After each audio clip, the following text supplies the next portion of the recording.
There is a car that just launched in China in July 2026 that the global automotive industry was not prepared for. Not because it looks revolutionary, not because it carries an exotic badge, but because when you sit down and go through its specification sheet line by line, something strange starts to happen. Because the BYD Seal 08 is not a car in the traditional sense, it is a message. And that message starts with a single number, 1,660 kilometers. That is the combined range of the Seal 08 plug-in hybrid version on a full battery and a full tank of fuel. Not a concept car, not a lab result. A production vehicle that officially went on sale on July 2nd, 2026, earning 65,000 committed orders within just 30 hours of launch.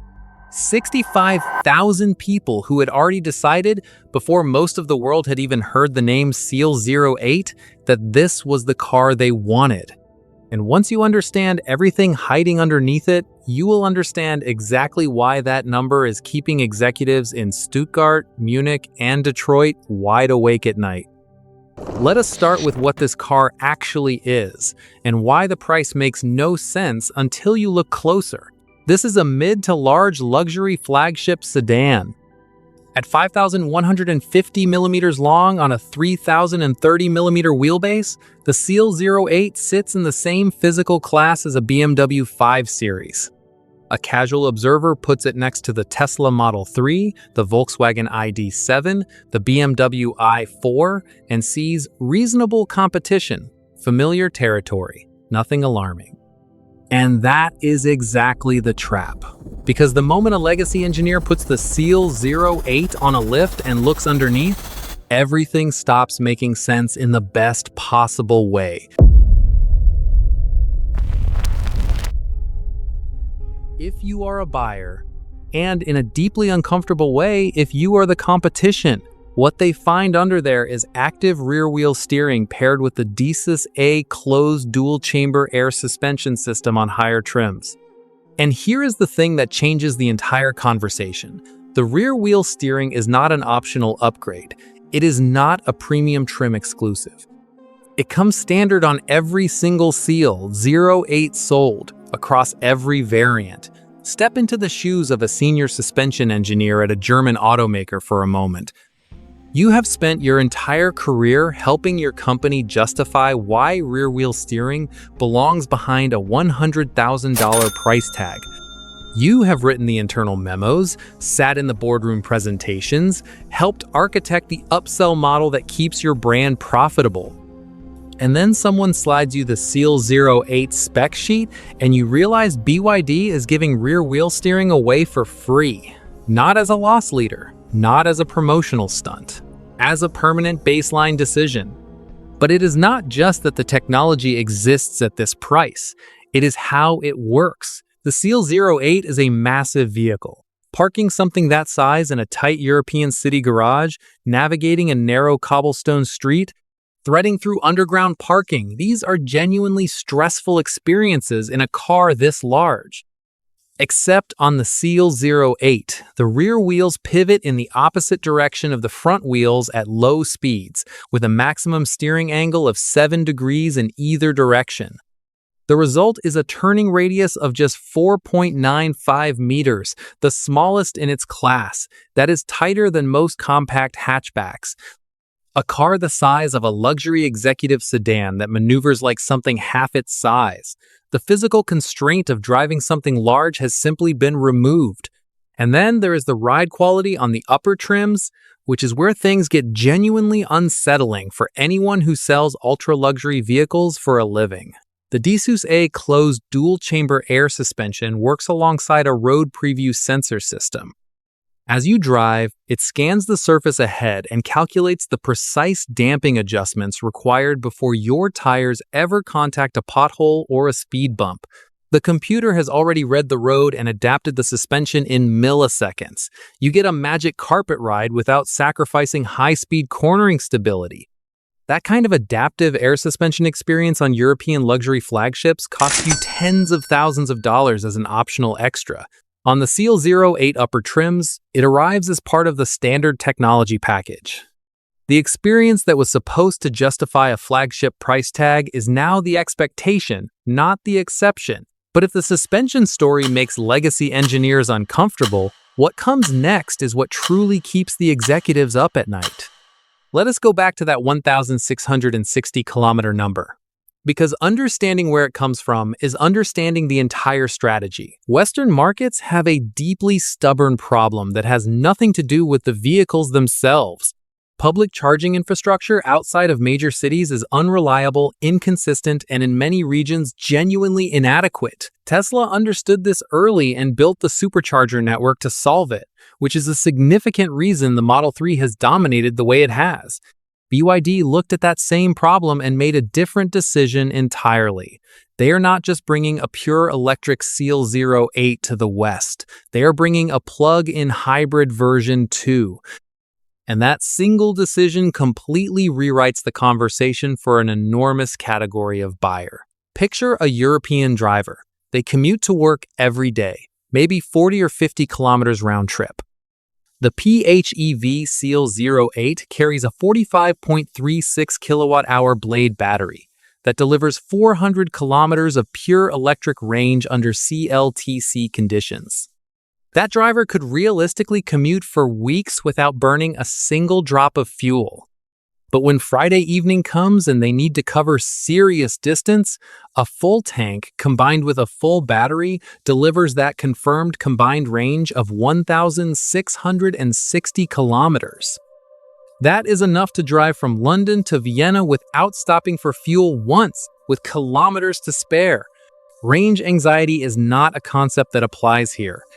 The charging infrastructure problem, the weekend trip problem, the holiday range problem, BYD bypassed all of it in a single powertrain decision for buyers who want pure electric.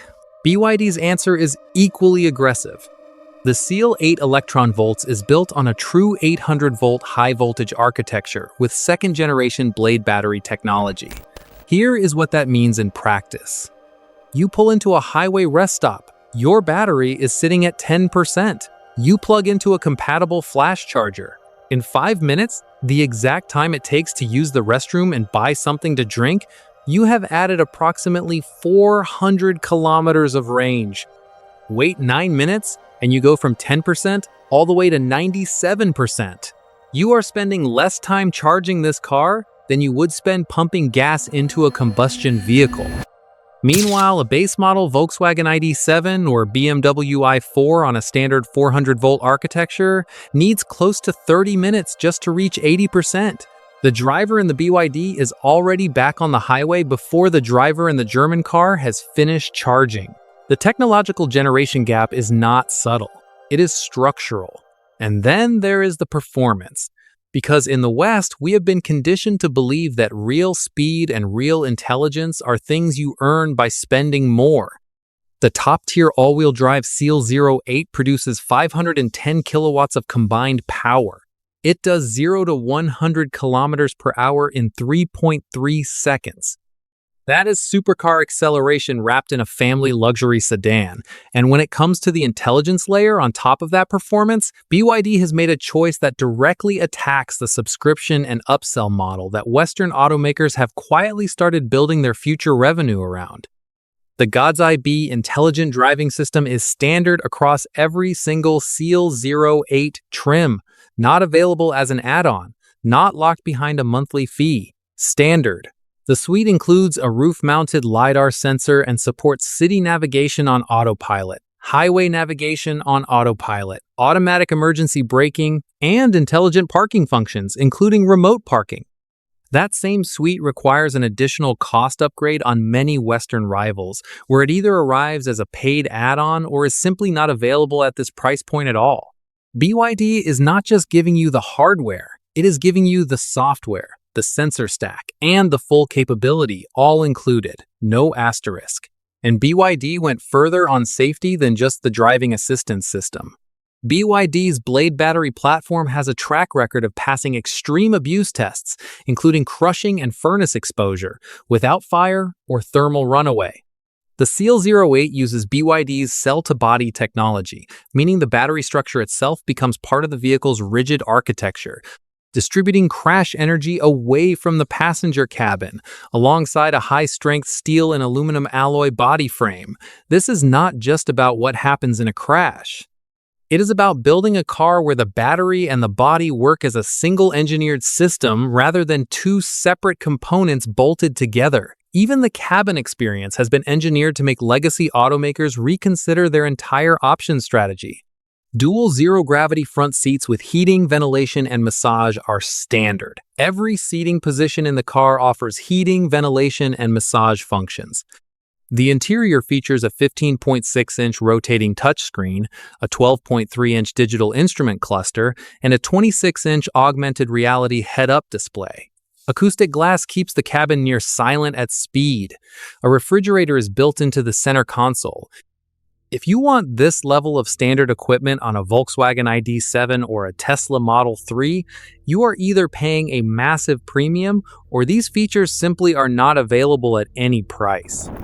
This brings us to what the Seal 08 actually represents beyond the spec sheet. Legacy European and American automakers built their entire modern business model on a single principle: give the customer a recognizable badge at an accessible entry price, then extract margin through the options list. Every feature that costs a few $100s to engineer becomes a $1,000 upgrade on the window sticker. That model has worked for decades because customers had no alternative. If you wanted the best technology in a vehicle this size, you had exactly one ecosystem to buy it from. You paid what they asked because there was nowhere else to go. BYD has spent 20 years building the only automotive supply chain in the world that is fully vertically integrated at this scale. They control the lithium. They manufacture the battery cells. They build the motors, the chips, the software. They assemble the finished vehicles. At each stage, the margin that would normally flow to a supplier stays inside the company. And because of that structure, they can make a decision that no Western automaker's balance sheet can currently support. They can put their most advanced technology into every trim level and still operate profitably. This is not a pricing war. Pricing wars end when one side runs out of margin to cut. What BYD is doing is competing on structural cost, and that is a fight that cannot be won from the outside. Yes, there are real challenges ahead of BYD in Western markets. Brand prestige takes time to build. Service networks take time to establish. Regulatory approvals vary by country. These are not trivial obstacles, and BYD is not pretending otherwise. But they are logistical problems. They respond to time and capital, both of which BYD currently has in abundance. The technology gap, on the other hand, is not something that responds to investment announcements and press releases. Closing a structural manufacturing and engineering advantage of this scale takes years that the market may not wait for. When a European consumer realizes that for the price of a base model competitor, they can drive away in a car with adaptive air suspension, rear-wheel steering, LiDAR, megawatt flash charging, and 1,660 kilometers of combined range, the brand loyalty calculation changes, not for everyone immediately, but for enough people that the numbers start moving in a direction that is very difficult to reverse.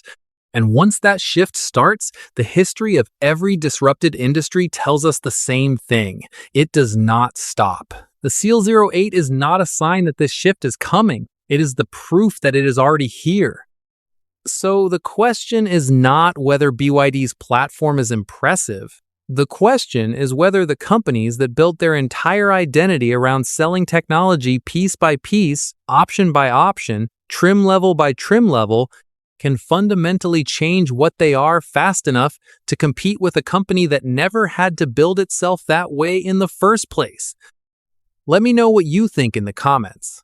And if you want more of this kind of analysis on what is coming out of China before the mainstream catches on, make sure you are subscribed.